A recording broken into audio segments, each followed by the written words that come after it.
Good morning, grade 7 learners. Welcome to Art 7. I am Ma'am Melinda Cirohel from Gente de Leon National High School. Today, we will continue the discussion about the Philippine festivals and theatrical forms. Allow me to give you the competencies that you're about to learn in this video. 1. Analyzes the uniqueness of each group's performance of their selected festival or theatrical form. 2. Choreographs the movements and gestures reflecting the mood of the selected Philippine festival theatrical forms. 3. Shows skills in making a papier-mâché jar. 4. Improvises accompanying sound and rhythm of the Philippine festival theatrical form. 5. Performs in a group showcase of the selected Philippine festival theatrical form. Let us have this warm-up activity.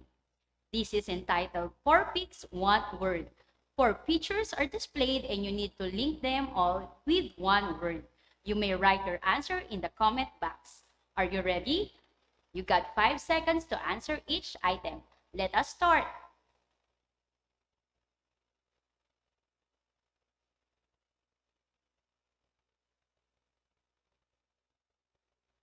What is your answer? Great, it's Pahiyas Festival. Next.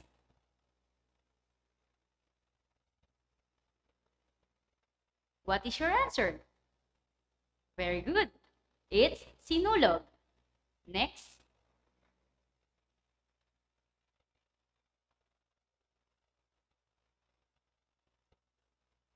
What is your answer? Excellent. It's Mascara. Last.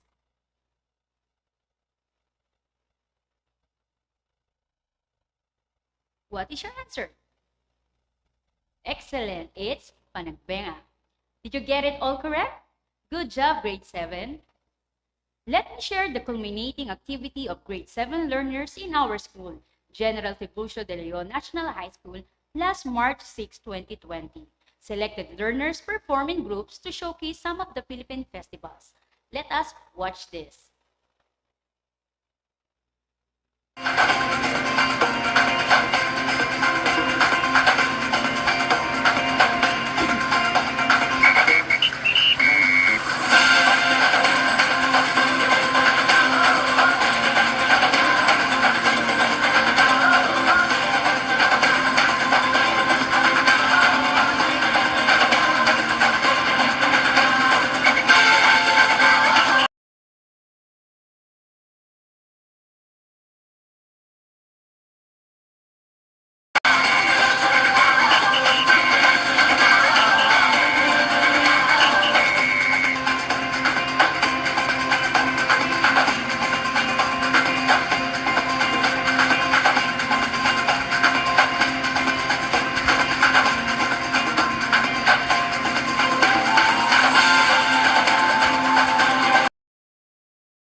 Did you enjoy it? Do you think you can do it too? I know you can do better. But because of our current situation, we will do it in the new normal style. Are you excited? That's great.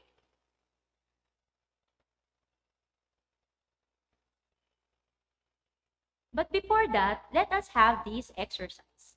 Features of festivals will be shown and you need to name the festival, the month of its celebration, and the province where this being celebrated. Are you ready? Let us start. For number 1, what is this festival? Very good. It's Pahiyas Festival. During what month do we celebrate this? Correct. It's during May. From what province? Good job. It's from Lokban, Quezon. For number 2, what is this festival? Very good. It's the Ubando Fertility Rite. From what month? Correct. It's every month of May. From what province? Very good. From the province of Ubando, Bulacan. For number 3,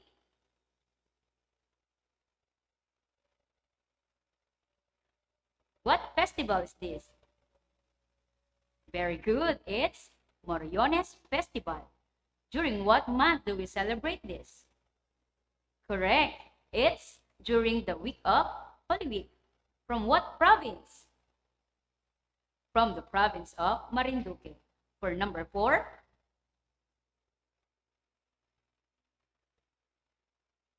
what is this festival? Very good. It's Ati-Atihan Festival. During what month do we celebrate this?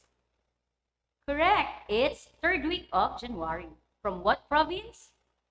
Good job. From the Calibo, Aklan. For number 5, very good. It's Sinulog Festival. During what month do we celebrate this? Correct. It's every third Sunday of January. From what province? Good job. From the city of Cebu. For number 6, very good. It's Dinagyang Festival. During what month do we celebrate this? Correct. It's the fourth Sunday of January. From what province? Good job. From the province of Iloilo City. And for number 7,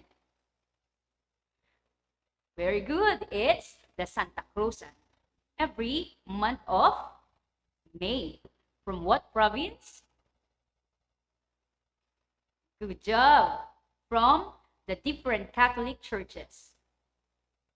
And for number 8, very good. It's Panagbenga Festival. During what month do we celebrate? Correct. It's during February. From what province? From Baguio City. For number 9, very good. It's the Mascara Festival. During what month do we celebrate this? Correct. It's every third week of October. From what province? Good job. From the Bacolod City. And for number 10, very good. It's the Kadayawan Festival. During what month? Correct. From the second half of February to March 10. And from what province? Excellent. It's from the Bukidnon. And the last number? Correct. It's the Kadayawan Festival. From what month? Correct. It's during August. From what province? Correct. From the Davao City. Those are some of the Philippine festivals that we have celebrated. The question now is how we can present a festival in the new normal. This question can be answered by doing the activity What I Can Do TikTok Festival. Following the TikTok format, you need to choose one of the festivals we have discussed and make a dance that shows the mood of the festival you choose. To add impact to your performance, use some improvised costume and props that will complement your festival. Use improvised sound and rhythm of the Philippine festival, or you may also use music from the YouTube.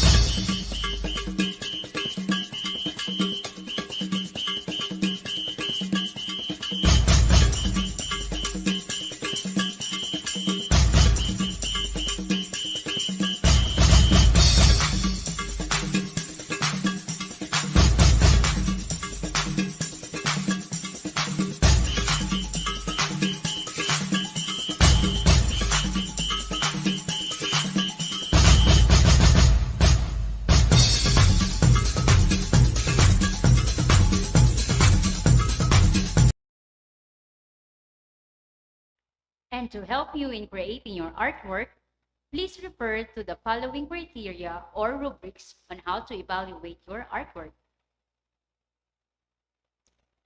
The use of different props is very important. It intensifies our presentation. To give an idea on how to make props, let us do this. Make your own paper mache jar. These are the materials needed. The next video will show the procedures on how to create a paper mache jar. Let us watch this.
And to help you in creating your artwork, please refer to the following criteria or rubrics on how to evaluate your artwork.